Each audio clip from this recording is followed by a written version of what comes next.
చూసుకోండా.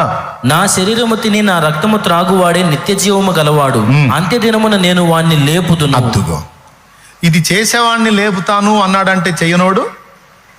ఇప్పుడు చెప్పండి, నమ్మి బాప్తిస్మం పొందు వాడు రక్షింపబడును, నమ్మని వానికి అని అక్కడే రక్షణ గురించి ఎందుకు మాట్లాడాడో తెలుసా?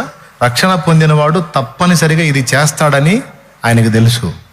ఇది చెయ్యలేదు అంటే, ఏది బలలో చెయ్యి వేయలేదు అంటే వాడు రక్షణ పొందినట్టే కాదు అసలు. కాబట్టి ఇప్పుడు చెప్పండి, అంత్యదినమున దేవుడు మనల్ని లేపాలంటే ఆయన మనలో ఉండాలి. పునరుద్ధానపు శక్తి మనకు లేదు, ఆయనకుంది.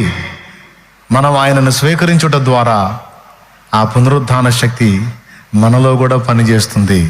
అందుకే రాకడొస్తే ఎత్తపడతాం, రాకడకు ముందే సమాధిలోకి వెళితే రాకడ సమయంలో సమాధిలో నుండి లేపబడతాం. ఒకవేళ